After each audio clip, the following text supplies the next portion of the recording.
আমাদের অনেক সহযোগিতা করেছে। আমরা যত সম্ভব চেষ্টা করে তারা জানিয়েছি এবং তারা বুঝে এটা আমরা বাড়ি করে দিয়েছে এবং আমরা অনেক কৃতজ্ঞ তাদের কাছে যে খুব সহযোগিতা করছে আমাদের বাইকটা নেওয়ার জন্য।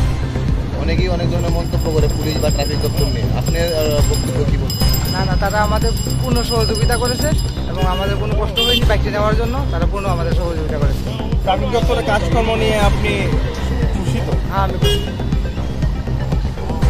আজকে আমরা এখানে সমবেত হওয়ার ছোট্ট টাকা কারণটা হচ্ছে এই মাসের 15 তারিখ হইতে আগামী 25 তারিখ অবধি আমাদের ট্রাফিক পুলিশের একটা স্পেশাল এনফোর্সমেন্ট ড্রাইভ চলছে।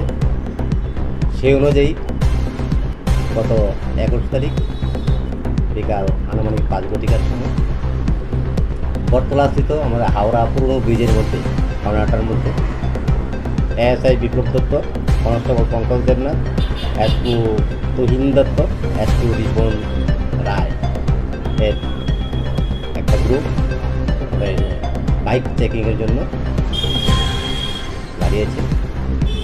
তখন ট্রাফিক রুল ভায়োলেশন একটা বাইক এখানে যাচ্ছে, সেটা নাম্বার প্লেটটার মধ্যে দেখা যাচ্ছে নাম্বার প্লেটটা অস্পষ্ট এবং সেটা ট্যাম্পারিং করে রাখছে। তখন সেটাকে দাঁড়া করানো হয়।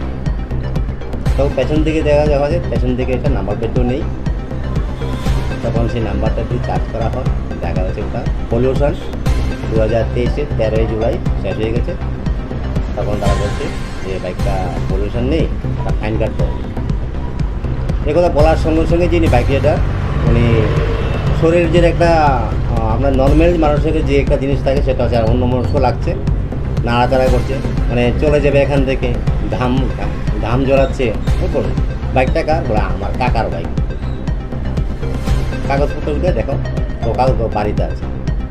সেই বলতে বলতেই সেখানে যে এসপি রিপন রায় আছে তার বাড়িও নিশ্চিন্তপুরে আমতলী পিএস।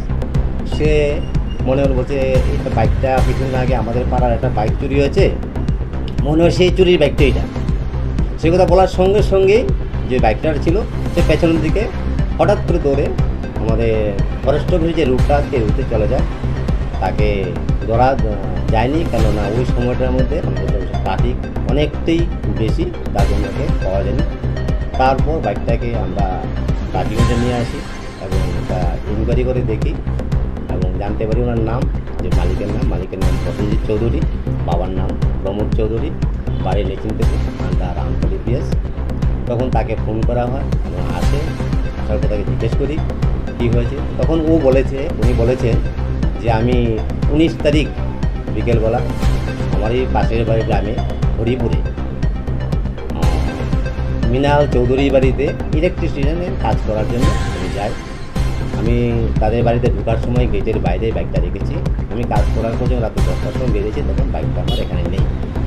তখন উনি ওনার সাধ্য মতো 2-3 জায়গায় দেখেছেন, আশেপাশে কেউ দেখেছে কিনা, ও আর পায়নি। তখন পরদিন সকালবেলা উনি আমতলী থানায় এসে একটা জিডিএনটি করে, জিডিএনটি নাম্বার 18, ডেট 20/7/2025 এটা আপনার তখন ওই জিডিএনটি যে আমরা কাগজটা নিয়ে আসছি। তো উনি জিডিএনটি 20 তারিখ, আমরা 21 তারিখ সন্ধ্যার সময় 24 ঘন্টার মধ্যে আমরা সেই বাইকটা আমরা রিকভারি করতে পেরেছি। রিকভারির পর আমরা আজকে আমাদের সামনেই সেই যে প্রকৃত মালিক প্রসেনজিৎ চৌধুরীর হাতে আমরা বাইকটা দিয়ে দেবো। আমি পাশাপাশি বলতে চাই, আমরা ট্রাফিক দপ্তর সচেতনামূলক কাজ করার পাশাপাশিও কারোর হারিয়ে যাওয়া, কারোর মিসিং হওয়া জিনিসপত্র আমরা মানুষকে পাইয়ে দিয়ে বা প্রকৃত মালিকরা হস্তান্তর করতে আমরা সম্মত প্রতিবাদ করতে পারি। চুকে পাওয়া যায়নি, কেন ট্রাফিক বেশি ছিল, তার স্টাফ ছিল মাত্র 2 জন, তার জন্য ওই সময়টায় অনেকটা ট্রাফিক জ্যাম থাকার কারণে ও দৌড়ে পালিয়ে যায়, তাকে আর ধরতে পারে।